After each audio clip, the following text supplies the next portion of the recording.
She told me she was pregnant in our daughter's bedroom, standing next to the crib I'd built with my own hands, and the first words out of my mouth were, "I know it's not mine. I've been sterile for 3 years."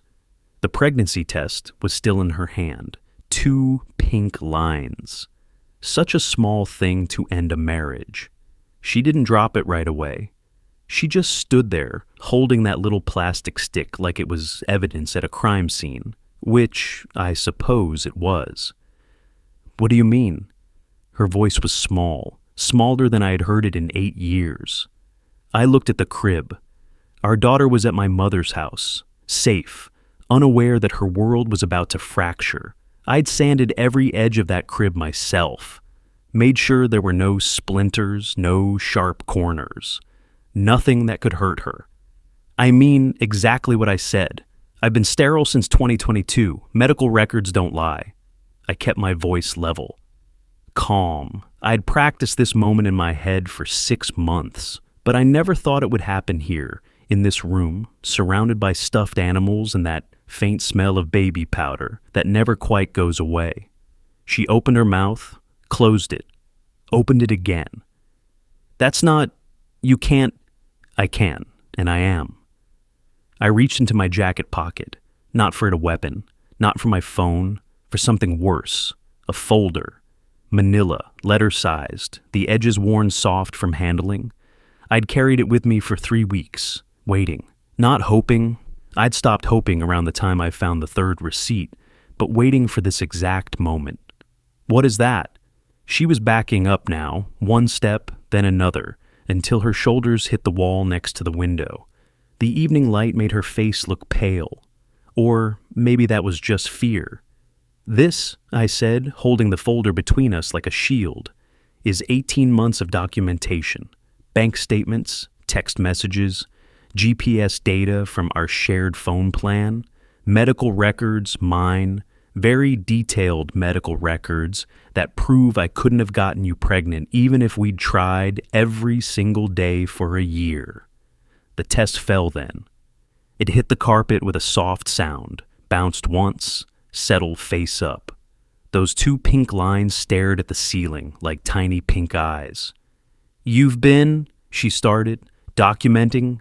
Yes. Spying? No. There's a difference. Spying is when you're looking for something you're not sure exists." I was just remembering. Every detail, every lie, every Thursday night you said you had to work late. Her hand went to her throat. That tell. She always touched her throat when she was cornered. I'd noticed it years ago, back when we played board games, and she was bluffing about having the right card. "How long have you known?" "About the sterility? 3 years. About you? Longer than you think." I set the folder on top of the dresser, next to the framed photo of our daughter's first birthday. In the picture, we were all smiling. My wife's hand was on my shoulder. The other man, though I didn't know it then, was in the background, holding the cake. Some photographs lie better than people do. "We need to talk about this," she said, but her voice had no strength behind it. It was the voice of someone who'd already lost and was just now realizing it. "No," I said, "we don't. Not yet.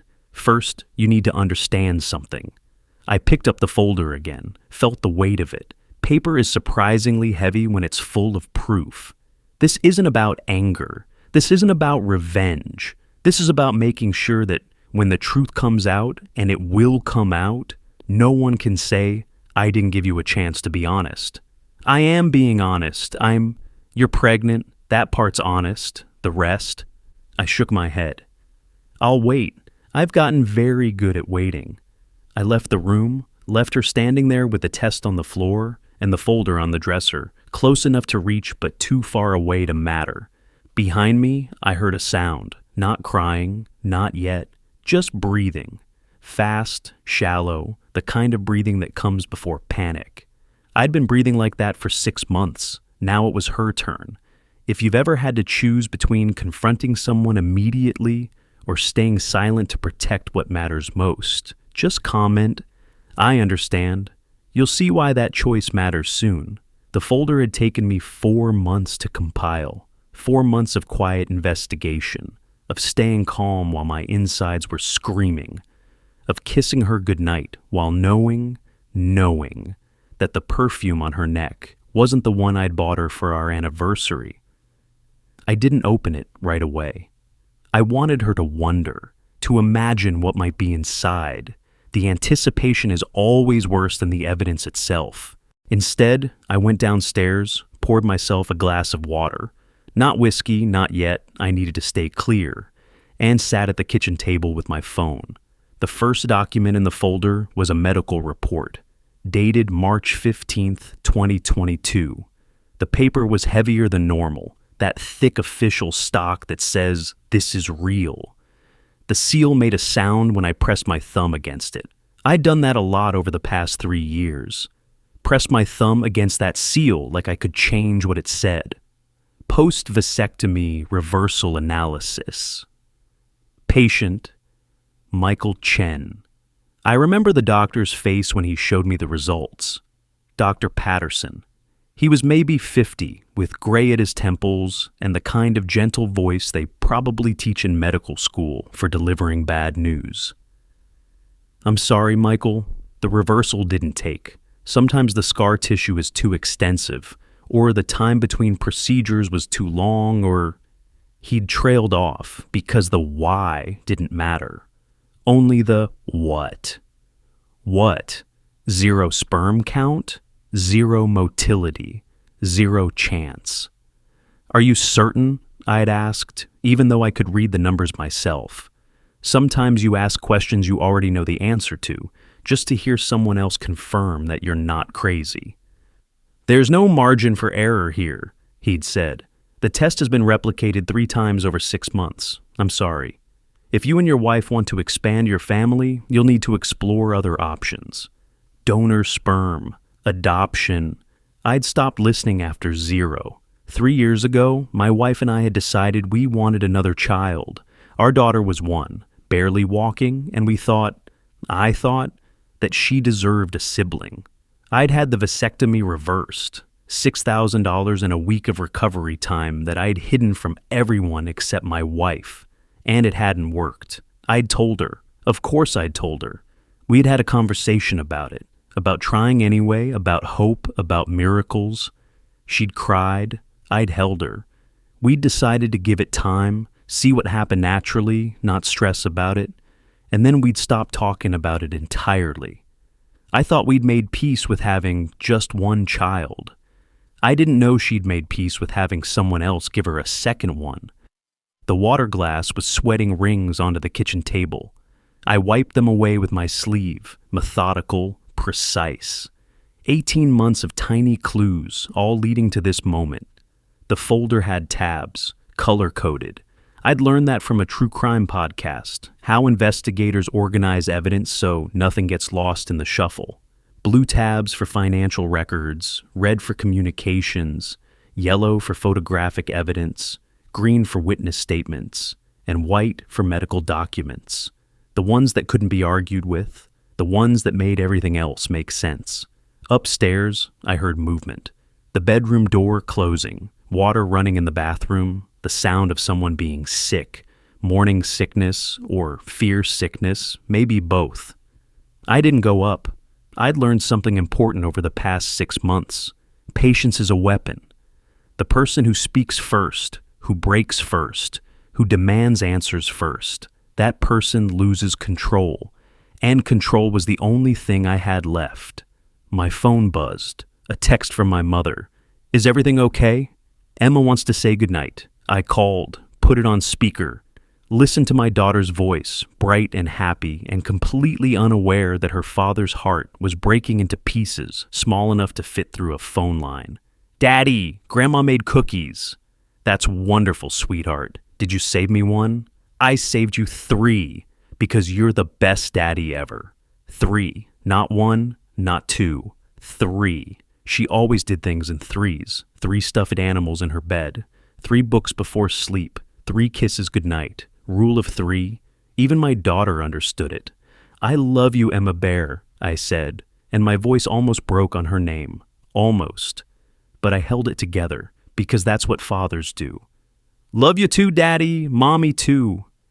Yes, I said. Mommy too. The lie tasted worse than it ever had before. After the call ended, I sat in the kitchen silence and thought about 18 months ago, when this had all started. Not the affair. I didn't know when that had started. Not precisely, not yet. But when I had first suspected something was wrong. It was a Thursday. It's always a Thursday in these stories, isn't it? 18 months earlier, I'd been happy. Ignorant, but happy. The kind of happy where you don't question things because questioning feels like inviting disaster. My wife had come home late from work. Nothing unusual. She was a project manager at a software company, and late nights happened. She'd kicked off her heels in the hallway, kissed me on the cheek, asked about Emma. She's asleep, I had said. I made pasta. There's some left if you're hungry. I ate at the office. We had a dinner meeting with the client. A normal conversation, normal night. Except when she'd kissed me, I'd smelled something different. Not her usual perfume, the one I'd bought her. The one that smelled like vanilla and something darker, richer. This was floral, sharp, expensive. New perfume? I'd ask casually, because that's what you do when you notice something different. You ask, you don't accuse. She'd touched her neck, that tell again, though I hadn't recognized it yet as a tell, and shrugged. Jen let me try hers. You like it? It's nice. It wasn't nice. It was wrong. But I'd let it go because I was happy, and happy people don't look for problems. A week later, I'd found a receipt in the pocket of her jacket. I wasn't looking for it. I was just doing laundry, checking pockets for tissues or change, the usual routine. Salvatore's Italian Bistro. March 2nd, 2 entrees, bottle of wine, $287. March 2nd had been a Tuesday. She texted me that night. Working late, don't wait up. I'd looked at the receipt for a long time, told myself it could be anything, a work dinner, a client meeting, a birthday celebration for a colleague, except the company always paid for client dinners.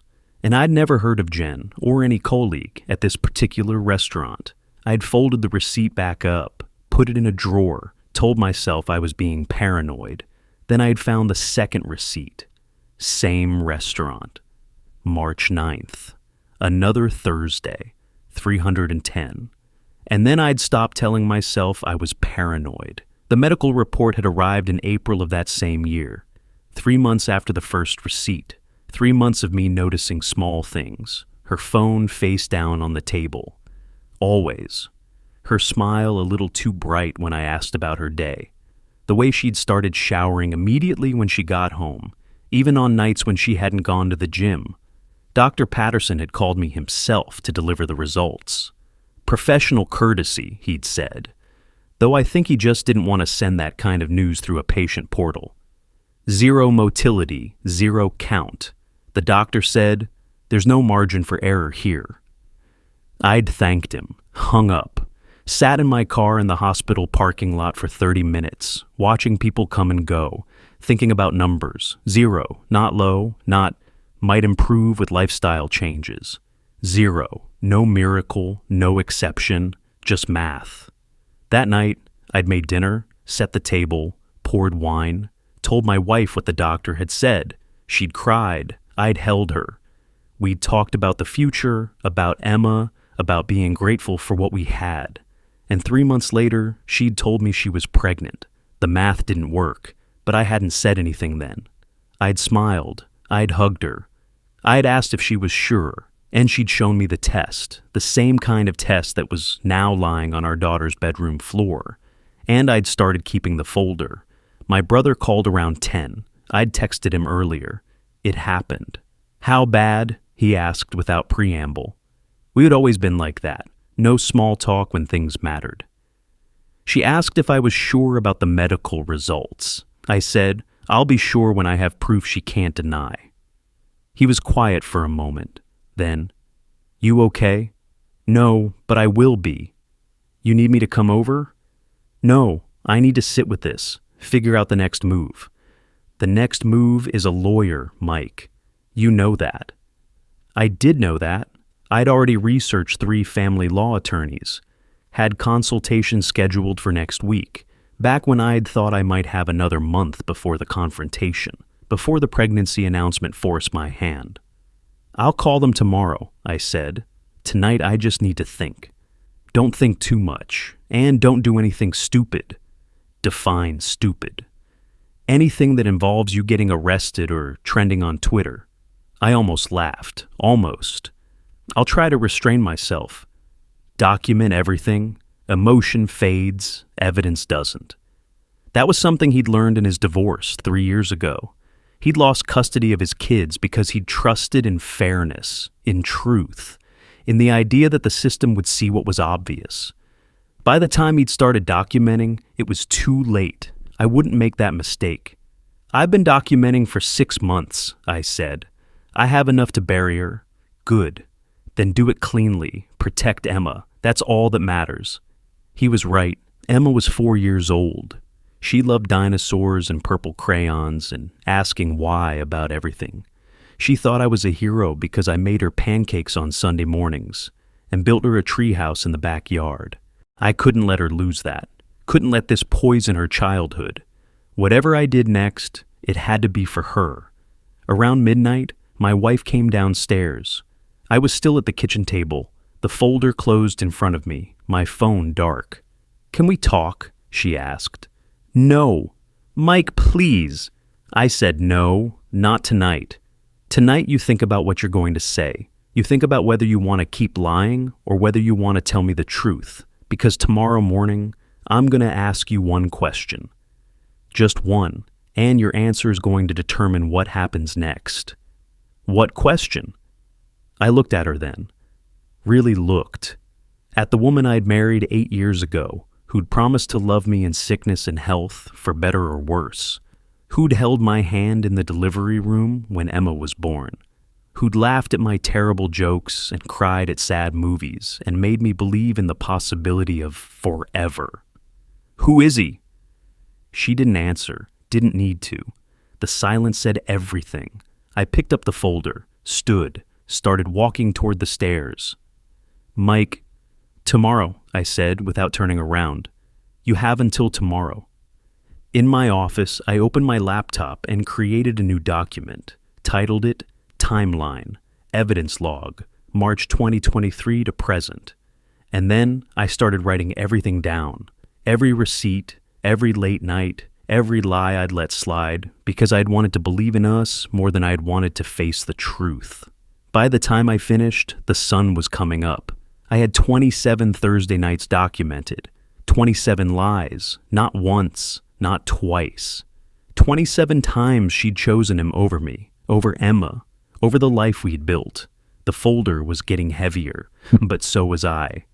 The next morning, I woke up on the couch in my office. My neck hurt, my back hurt.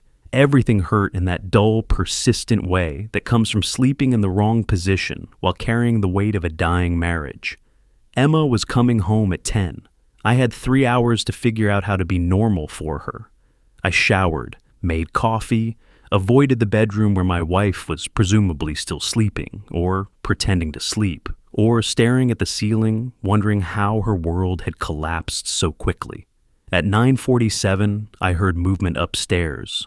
Footsteps, the bathroom door, water running. At 9:55, my mother's car pulled into the driveway. I opened the door before Emma could knock. She launched herself at me, all 4 years and 36 pounds of pure joy, arms around my neck, face pressed into my shoulder. "Daddy, I missed you." "I missed you too, sweetheart." I held her tight, maybe a little too tight, because this was what I was fighting for.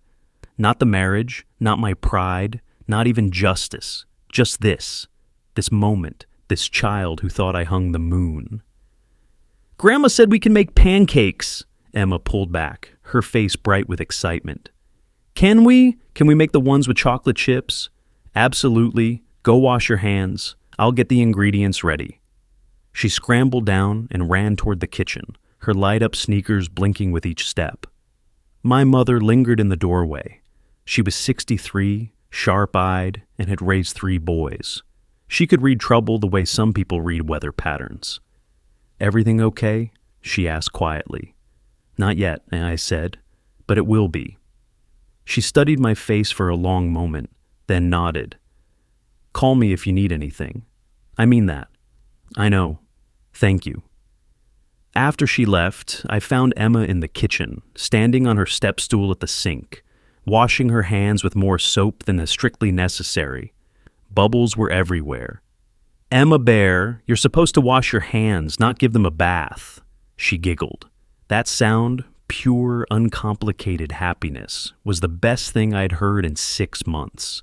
We made pancakes, chocolate chip, as requested. Emma insisted on helping, which meant flour on the counter, eggshells in the bowl, and measuring cups used as toys. It was chaos. It was perfect. "Daddy," she said, sitting at the table with syrup on her chin and chocolate on her nose. "Why was Mommy sad yesterday?" My hand froze halfway to my coffee cup. "What makes you think Mommy was sad?" She had crying eyes. You know, when your eyes get all puffy and red? Like when you cry but you stop before the tears come out? 4 years old, observant as hell, just like her father.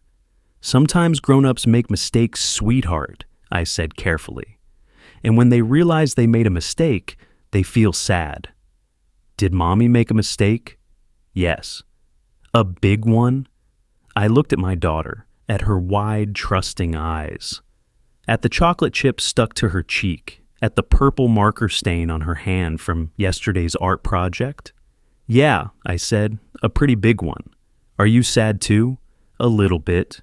But you know what makes me not sad?" "What?" "You, making pancakes with you, seeing you smile. That makes everything better." She nodded solemnly, as if I just explained something profound about the universe. Then she held up 3 fingers. "I love you this much," she said. "1 finger for yesterday, 1 for today, and 1 for tomorrow. That's 3 whole days." 3? Always 3 with her. "I love you 3 whole days too," I said. "Actually, I love you 3 whole forevers." She seemed satisfied with that answer and went back to her pancakes. Upstairs, I heard the bedroom door open, footsteps on the stairs. My wife appeared in the kitchen doorway, still in her pajamas, her hair pulled back, her face pale and worn. "Morning, Mommy," Emma said brightly. "Morning, baby." My wife's voice was hoarse. She looked at me. "Can we—" "Later," I said quietly. "Not now?" She understood, nodded, poured herself coffee and sat at the table, watching Emma eat, saying nothing. The silence was louder than any argument could have been. After breakfast, Emma went to her room to play. I could hear her talking to her stuffed animals, creating elaborate scenarios involving dinosaurs and tea parties. The bear I'd given her when she was born, worn, missing 1 button eye, smelling perpetually of baby shampoo, was apparently the dinosaur queen. My wife and I sat in the living room, her on the couch, me in the chair by the window, 5 feet of space that felt like 5 miles. "His name is Marcus," she said finally. I didn't respond. Didn't need to. I already knew. Had known for 2 months, actually, since I'd cross-referenced the restaurant receipts with her phone's location, history, and found a pattern that led straight to an address in downtown. Marcus Chen. No relation, despite the shared last name. One of those cosmic jokes that makes people laugh at parties and makes betrayal feel extra bitter. "How long?" I asked. 18 months? The honesty surprised me. Maybe she was tired of lying. Maybe she just didn't have the energy to construct a new narrative. "Where did you meet?" "At Sarah's wedding. The reception. We were both at the bar and—" She stopped, shook her head. "Does it matter?" "Yes, every detail matters, because in about 6 days, I'm going to be sitting across from a lawyer, and every detail I can provide strengthens my case for custody." Her head snapped up. "Custody? Did you think I was going to stay? Did you think we were going to work this out with couples therapy and weekend retreats?" I don't know what I thought. "Mike, please." "Marcus Chen," I said, cutting her off. 34 years old, investment banker. Lives downtown in that converted warehouse building. drives a Tesla, works out at Equinox, drinks single malt scotch, prefers sushi to Italian, despite all those receipts from Salvatore's. Her face went white. How do you... I told you. I've been documenting everything. His name is Marcus. He was in our wedding party. He held my daughter at her baptism. That last part broke something in her. She made a sound, not quite a sob, not quite a gasp, and put her face in her hands. He's her godfather, she whispered. I know. Oh, God. God's not in this conversation, I said. This is just us. You, me, and the man you've been sleeping with for 18 months while I built Emma a treehouse and made her pancakes and believed, stupidly, naively believed, that we were happy. We were happy. I am... Don't. Don't tell me you love me. Don't tell me it didn't mean anything. Don't insult both of us with that kind of cliché. She was crying now. Real tears. The kind that leave mascara tracks and make your nose run. I didn't offer her a tissue. What happens now? She asked. Now? Now you tell me the truth. All of it. And then I decide whether to use what I know to destroy you completely or whether to give you the chance to walk away with some dignity intact. What do you want to know? Does he know you're pregnant? Yes. Does he think it's his? Yes. Are you going to tell him the truth? She looked up at me then, confusion in her red-rimmed eyes. What truth? I almost laughed, almost. The truth that I'm sterile, that this baby couldn't possibly be mine, which means, unless you've been seeing someone else besides Marcus, it's his. The weight of that settled over the room like fog. Oh, she said softly. I hadn't thought about that. No, you didn't think. That's the problem. You didn't think about Emma. You didn't think about what this would do to her. You just thought about yourself. That's not fair. Fair? The word came out harder than I intended. You want to talk about fair? I'll show you fair. I stood, went to my office, came back with the folder. This time, I opened it. The first section was financial records, bank statements going back 19 months, every charge highlighted and cross-referenced. March the 2nd, 2023. Hotel charge, $287. The Marriott downtown. You told me you were at a conference. I flipped to the next page. March 9th, same hotel, 3 to 10, another late work night. I kept going. March 16th, March 23rd, April 6th, April 13th. 27 Thursday nights, I said. Every single one, a lie. She was shaking now, full-body tremors, the kind that come from adrenaline crash or shock, or the sudden realization that there's no way out. I found a pattern, I continued. And then I found him. I pulled out the next section, printed screenshots from LinkedIn, from Facebook, from Instagram. Marcus Chen smiling at a charity gala. Marcus Chen holding a golf club at a company retreat. Marcus Chen standing in the background of a photo from our 5th anniversary party, holding a glass of champagne, looking at my wife like she was the only person in the room. He was at our anniversary, I said quietly. I invited him, paid for his dinner, thanked him for coming, and the whole time he was... I stopped, took a breath. Emotion was trying to creep in, and I couldn't afford that yet. Here's what I don't understand, I said. You could have left. You could have told me you were unhappy, that you wanted something different. You could have been honest. Would you have let me go? Let you. You're not a possession. You're a person. We're a person. Now, you're just someone I used to know. That landed. I saw it in her face. I'm seeing a lawyer on Monday, I said. Attorney Morrison. She specializes in high-conflict divorces. According to her paralegal, who I spoke with yesterday, the evidence I've compiled is more than sufficient to secure primary custody of Emma. You can't... I can, and I will. I closed the folder, set it on the coffee table between us, like a challenge. Unless what? Unless you agree to mediation, supervised visitation for you until we figure out what's best for Emma. You don't fight me on custody. You don't try to claim I'm an unfit parent. You don't make this uglier than it needs to be. And if I don't agree, then I take everything in this folder and everything I haven't shown you yet, and I bury you. Here's my question for you. When someone violates multiple layers of trust, your partner, your friend, your child's godparent, is there such a thing as forgivable? Comment boundaries if some betrayals erase the person entirely, or nuance if you think context still matters. I want to know where you draw the line. She left the room without answering. I heard her go upstairs, heard the bedroom door close, heard, faintly, the sound of crying. Emma appeared in the doorway, holding her drawing pad and a fistful of crayons. "Daddy, I made you something." "Yeah, let me see." She climbed onto my lap and showed me the page. 3 stick figures holding hands. A sun in the corner, a house with a purple door. And in her wobbly 4-year-old handwriting, "Daddy is my hero because he makes me pancakes." The purple crayon had been pressed so hard it left a waxy shine. I could smell that Crayola smell, childhood and innocence and everything worth protecting. "This is beautiful, sweetheart," I said, and my voice cracked just a little on beautiful. "You can keep it," she said generously. "I'll make Mommy one too, so nobody is sad."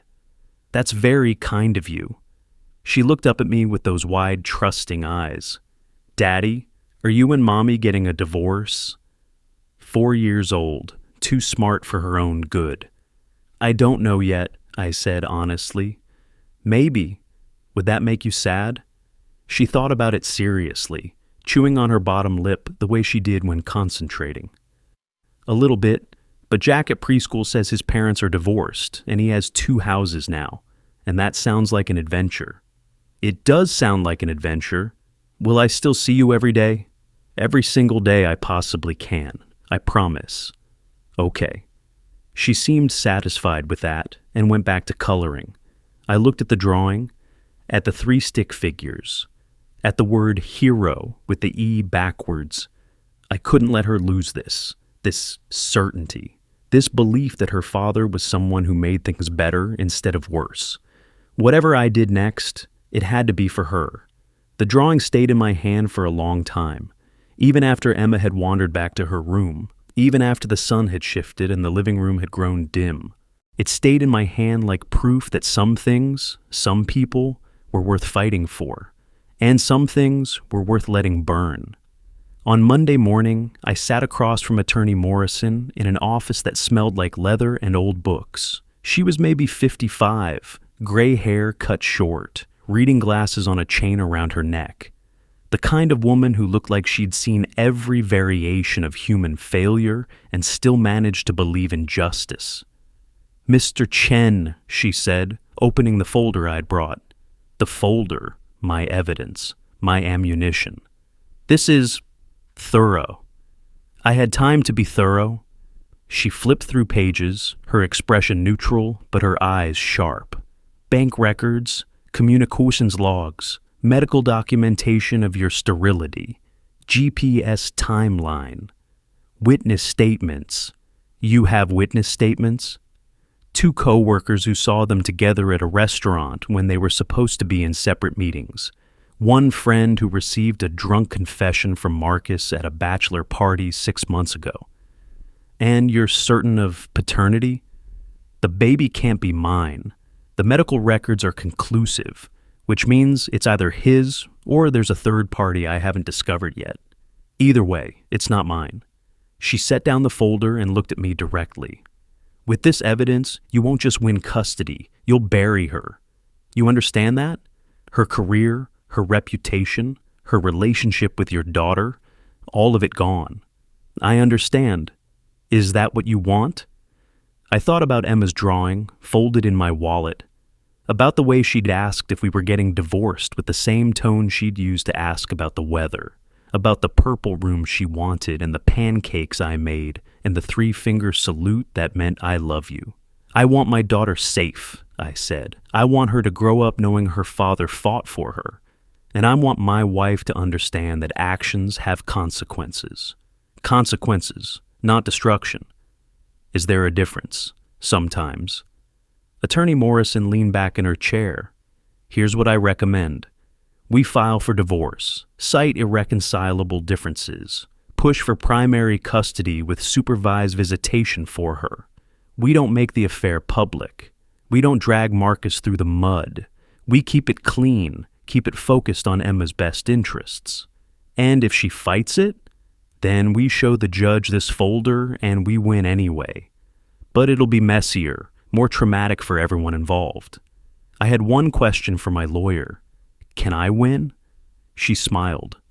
It wasn't a warm smile. It was the smile of someone who'd been in 1,000 courtroom battles and knew which hills were worth dying on. Mr. Chen, you've already won. The question is whether you want a clean victory or a bloody one. I chose clean, or at least I intended to. But intentions and reality don't always match up. That night, alone in my office with a half-empty glass of whiskey and the ghost of my marriage haunting every corner, I pulled out the wedding album. The binding cracked when I opened it, like it knew. There we were, 8 years younger, standing under an arch of white roses. Her in a dress that had cost more than my first car. Me in a rented tux, grinning like I'd won the lottery, because I had, or I thought I had. I flipped through pages, the ceremony, the reception, the first dance, the cake cutting, all of it documented in a high-resolution, professionally lit photographs that cost $3,000 and captured exactly nothing true.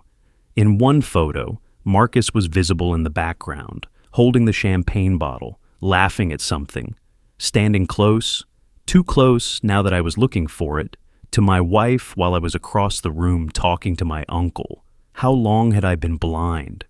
I turned to the back of the album where I'd tucked our handwritten vows. Mine were on cream-colored paper, written in the fountain pen my father had given me for graduation. I promise to love you when love is easy and when love is hard. I promise to choose you every day, even on the days when choosing feels difficult. I promise to be honest, to be patient, to be present. I promise to build a life with you that our children will be proud to inherit. I read those words out loud to the empty room and asked when they'd stop meaning anything. The room didn't answer, but somewhere in the silence, I heard Emma's voice. Daddy is my hero because he makes me pancakes. And I knew what I had to do.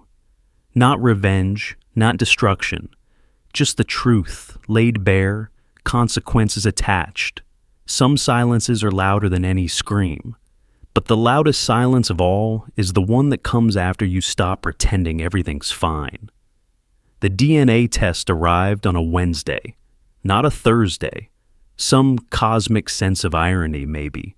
Or maybe the universe just ran out of Thursdays to ruin. The envelope was lab-sealed with that perforated edge.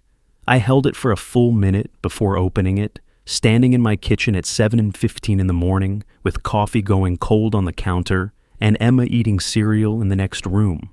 See, I knew what it would say. Had known since the moment my wife told me she was pregnant. But knowing and knowing are different things. One is theory, the other is fact. I tore it open. The sound was louder than it should have been, or maybe that was just in my head. Paternity test results. Case the PT 2024-8847. My eyes scanned past the technical jargon, the methodology notes, the disclaimers, straight to the conclusion, probability of paternity. 0.0% combined. Paternity index, 0. Conclusion. The tested male is excluded as the biological father of the tested child. 0.0, not 0.1%. Not unlikely, 0. The kind of 0 that means mathematically impossible. The kind of 0 that leaves no room for miracles or margin of error or desperate hope. The lab didn't round. They were certain. I folded the paper back up, slid it into the folder, which was now so thick it barely closed, took a sip of cold coffee, and tasted nothing. Daddy? Emma appeared in the doorway, purple marker on her hands, cereal milk on her chin. Can we go to the park today? Yeah, sweetheart, after lunch, okay? Okay. She disappeared back toward her room, singing something about dinosaurs. I looked at the envelope one more time. Official, final, true. Some papers change everything. This was one of them. The formal confrontation happened 3 days later, on a Saturday morning, in our dining room, neutral territory.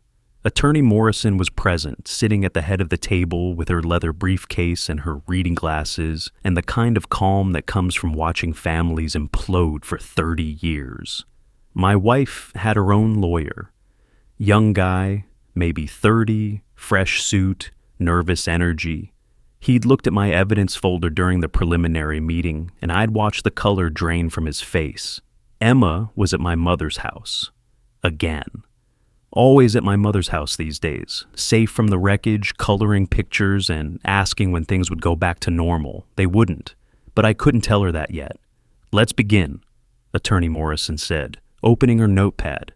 Mr. Chen has requested this meeting to present evidence relevant to the pending divorce proceedings and custody arrangement. Mrs. Chen, you have the right to decline to participate, but I should inform you that anything discussed here may be submitted to the court regardless of your presence. My wife looked at me across the table. Her face was thinner than it had been 2 weeks ago, dark circles under her eyes, hair pulled back in a ponytail that had seen better days. I'll stay, she said quietly. Very well. Attorney Morrison nodded at me.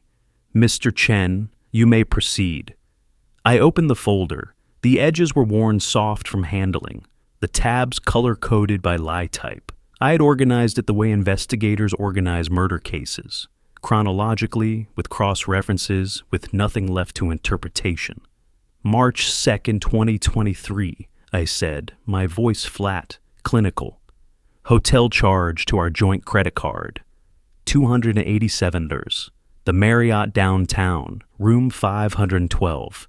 You told me you were working late on the Henderson project. I slid a printout across the table. Bank statement. Highlighted charge. GPS data from her phone showing she was at the hotel from 7:47 p.m. to 11:23 p.m. March 9th, 2023. Same hotel, different room, 310s. You told me you had a dinner meeting with a client. Another printout. Another highlight. March 16th, March 23rd, April 6th, 13th, 20th, 27th. I kept going. Each date, each charge, each lie laid out like evidence at trial, because that's what this was. Not a marriage ending, a case being proven. Her lawyer was taking notes. My wife was staring at the table.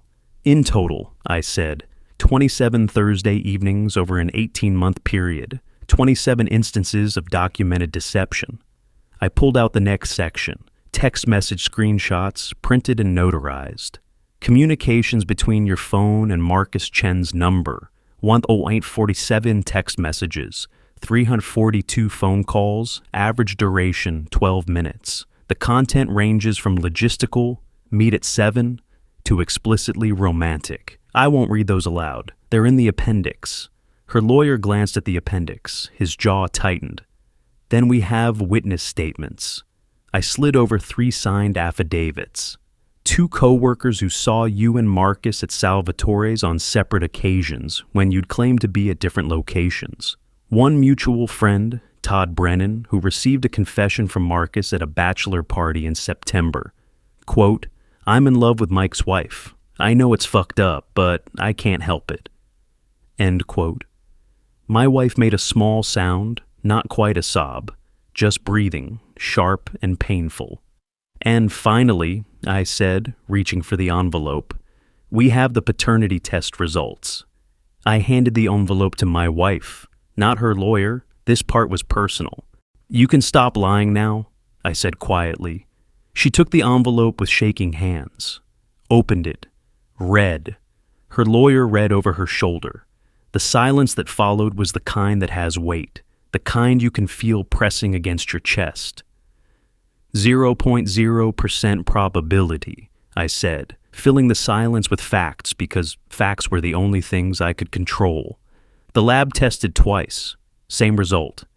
The child you're carrying isn't mine, which we both knew, but now it's documented. Official, admissible in court. Her lawyer set down his pen. Mrs. Chen, I need to speak with you privately. No, she said. Her voice was barely audible. No, he's right. All of it. It's all true. Attorney Morrison made a note.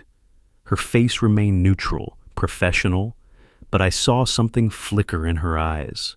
Satisfaction, maybe, or pity. Hard to tell. Given this evidence, Attorney Morrison said, we're prepared to offer the following terms. Mr. Chen receives primary physical custody of Emma. Mrs. Chen receives supervised visitation, 2 days per week, to be increased to unsupervised after 6 months pending family counseling and demonstration of stability. Division of assets to be determined by California community property law, with exceptions for documented financial infidelity. And, she paused, looked at me, Mr. Chen agrees not to pursue public disclosure of the affair or make any statements to Mrs. Chen's employer or social contacts that might damage her professionally. That last part surprised my wife. I saw it in her face, the sudden confusion. The question she couldn't ask, why would you protect me? Her lawyer recovered first. We need time to review. You have until Monday at 5 p.m., Attorney Morrison said. After that, we file with the court, and everything in that folder becomes part of the public record, including the text messages, including the paternity results, including Mr. Chen's medical documentation of sterility that makes your client's claims of good faith effectively impossible to maintain. It wasn't a threat, it was just math, cause and effect, action and consequence. My wife looked at me, really looked for the first time since this started. Why? She asked. Why not just destroy me? You have everything you need. I had the power to destroy her completely. Instead, I chose something harder. Because Emma still loves you, I said. And I won't be the one who teaches her that love means annihilation. Her family learned the truth that afternoon. Not from me, from her. She called her mother while I was in the next room, pretending not to listen, pretending I had somewhere else to be. But this was my house, for now, and the walls were thin.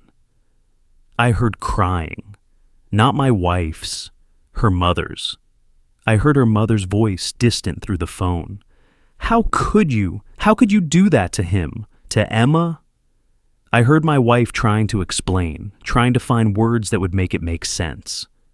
There weren't any. Some things don't make sense. They just are. 20 minutes later, the doorbell rang. My mother-in-law stood on the porch, 62 years old, elegant even in her grief, holding an envelope in both hands like it was something precious and fragile. Michael, she said, may I come in? I stepped aside, let her pass, closed the door. She handed me the envelope. I wrote this last night after she told me. I wanted you to have it. I opened it. The paper inside was good stationery, the kind she used for thank you notes and condolences. The handwriting was shaky, like she'd been crying while writing. Dear Michael, I don't know how to apologize for what my daughter has done. I raised her to be honest, to be loyal, to honor her commitments. I thought I taught her the difference between right and wrong. Clearly I failed. You have been nothing but a good husband and father. You welcomed me into your family. You made my daughter happy, or I thought you did. I'm so sorry. We raised her better than this. Please know that whatever happens, you will always be Emma's father, and you will always be family to me. I'm on your side. We all are. With deepest regret and love, Patricia, I read it twice. The word sorry was underlined 3 times. The ink pressed hard enough to nearly tear through the paper. You didn't fail, I said finally. Sometimes people make their own choices, regardless of how they were raised. She's my daughter. Her failures are mine too. No, they're hers, and she's going to have to live with them. Patricia looked at me with tears in her eyes. What happens now? Now we figure out how to protect Emma. That's all that matters. She nodded, reached out and squeezed my hand. "Thank you for being kind. You didn't have to be." "Yes," I said. "I did." After she left, I sat with the letter for a long time. Read it again. Thought about families and loyalty and the way blood doesn't always determine who stands beside you when everything falls apart. Her mother looked at her and said, "I don't even know who you are," and chose to stand with me instead. Some victories taste like ash. This one tasted like something else, something harder to name, justice maybe, or just the absence of cruelty. That night, after Emma was asleep, after the house had gone quiet, I sat in my office with my laptop open and a document on the screen. Public statement, divorce and affair, draft. 7.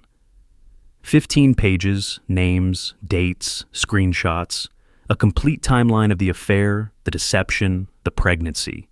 Everything laid out for anyone who wanted to see it.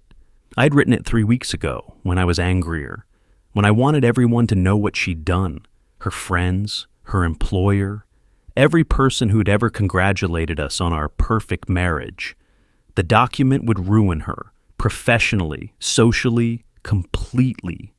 All I had to do was hit post. My cursor hovered over the button, and then I heard Emma's voice from earlier. "Daddy is my hero because he makes me pancakes." I looked at the drawing she'd made, now framed on my desk. 3 stick figures. Purple crayon pressed hard enough to leave that waxy shine. I thought about who I wanted to be, not for my wife, not for the world, for Emma.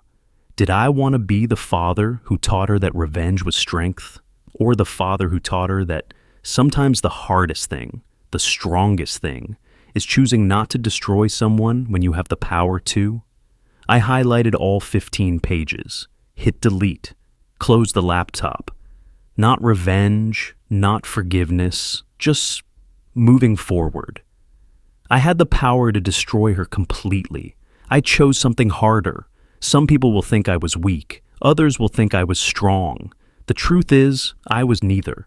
I was just a father trying to protect his daughter from becoming collateral damage in someone else's war. On Monday, my wife's lawyer called. She'd signed the agreement.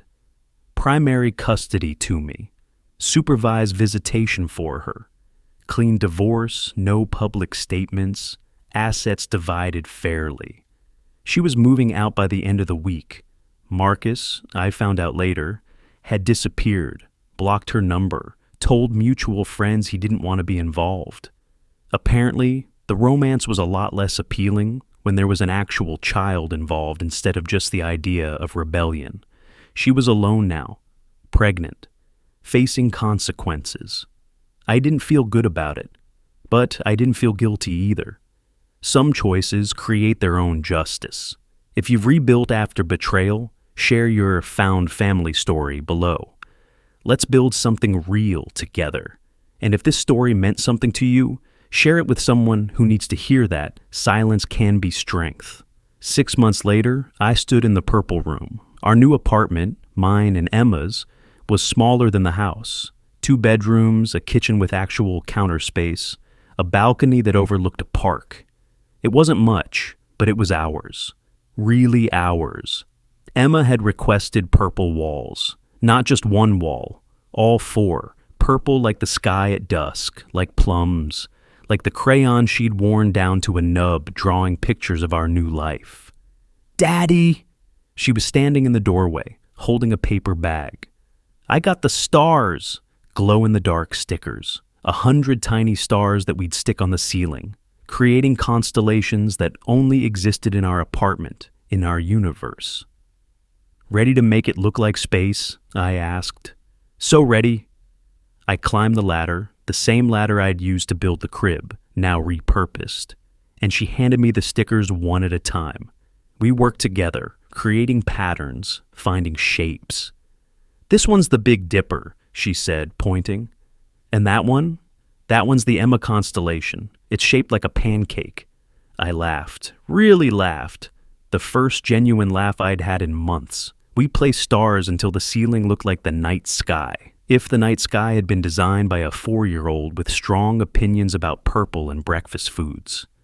"Daddy," Emma said when we were done, and she was lying on her new bed, the crib, rebuilt, transformed into a toddler bed with guardrails and purple sheets. "These stars will be here forever, right?" "Yes, sweetheart. This time they will be." "Good, because I like forever things." "Me too." She rolled over, tucked her worn stuffed bear under her chin. The bear I'd given her when she was born, one button eye missing, smelling like baby shampoo, and all the nights I'd held her when she couldn't sleep. "Daddy?" "Yeah?" "I love you 3 whole forevers." "I love you 3 whole forevers too." She smiled, closed her eyes, fell asleep within minutes, the way kids do when they feel safe. I sat on the floor beside her bed for a while, listening to her breathe, watching the glow-in-the-dark stars slowly brighten as the room darkened. The wedding ring I'd worn for 8 years was gone. I donated it to a charity that melted down jewelry for scrap metal. They'd said they'd turn it into something useful. I'd told them it already had been. It had taught me what promises look like when they break, and what I looked like when I survived the breaking. On the wall above Emma's bed hung her newest drawing, 3 stick figures again, but different this time. Me, Emma, and a space labeled "Friends Plus Family We Choose." Not blood, not obligation, choice. She'd titled it "Our New Home." The purple crayon still pressed hard, still leaving that waxy shine. But the sun in the corner was bigger now, brighter, taking up more space. I pulled out my phone, looked at a text from my brother. "How's the new place?" I typed back, "Purple. Very, very purple. But it's perfect." His response was immediate. "Proud of you, man." And then, from my mother, "Dinner on Sunday. Emma can help me bake cookies." And from Patricia, my ex-mother-in-law, "Emma left her dinosaur here. I'll drop it off tomorrow if that's okay." Found family. The kind you build when the one you were born into doesn't fit anymore. The kind that shows up with cookies and stuffed animals and stays because they choose to, not because they have to. I stood, turned off the overhead light, let the glow-in-the-dark stars do their work. In the doorway, I paused, looked back at Emma, peaceful in her purple room under her constellation ceiling. Some silences are louder than any scream, but some silences, the kind that come after the storm, after the fighting, after the evidence and the lawyers and the tears, some silences are just peace, real peace, hard-won peace. The kind that smells like fresh paint and sounds like a child sleeping and feels like standing in a doorway, watching the future glow in the dark. I closed the door softly, went to the kitchen, poured myself a drink, whiskey, the good kind, the kind I'd been saving for when things got better. They were better, not perfect, not easy, but better. And sometimes better is enough. I thought about everything that had happened, the folder, the evidence, the confrontation, the choice I'd made to walk away from revenge and towards something harder, something that looked more like dignity than destruction. My phone buzzed. A text from an unknown number. I almost didn't open it, almost deleted it, but curiosity won. "This is Marcus. I know I have no right to contact you, but I wanted to say, I'm sorry. For what it's worth, you're a better man than I'll ever be." I stared at the message for a long time. Then I typed back, "I know," and blocked the number. Some conversations don't need to happen. Some apologies don't need to be accepted. Some people don't deserve the gift of your response. I deleted the text thread, finished my drink, looked out at the park below, where kids were playing on swings and parents were pushing strollers, and life was just continuing, indifferent to all the small tragedies and victories that filled our days. Tomorrow, Emma and I would go grocery shopping. She'd insist on pushing the cart. She'd ask for 3 different cereals, and I'd say yes to all of them, because I could now. Because every yes was mine to give. Tomorrow, we'd make pancakes, chocolate chip, as always, and she'd get flour everywhere, and I'd take pictures and post them to the group chat my brother had made. Team Emma, with my mother and Patricia and a few close friends who had stayed when everyone else got awkward about the divorce. Tomorrow, we'd keep building this new life. One purple wall, one glow-in-the-dark star, one yes at a time. But tonight, in the quiet, in the purple-tinged darkness of our new home, I let myself feel everything. The loss, the anger, the grief for the marriage I'd thought I had, the relief that it was over, the pride that I'd chosen the hard right over the easy wrong, the love, overwhelming, fierce, unbreakable, for the little girl sleeping in the next room who thought I was a hero because I made her pancakes. Maybe I was. Maybe that's all hero really means. Showing up, making breakfast, building purple rooms and telling the truth, and choosing every day to be the kind of person your kid can be proud of. I raised my glass to the empty kitchen. To new beginnings, I said quietly. To found family, to purple rooms and glow-in-the-dark stars and pancakes on Sunday mornings. And to silence, the good kind. The kind that doesn't mean emptiness, just peace,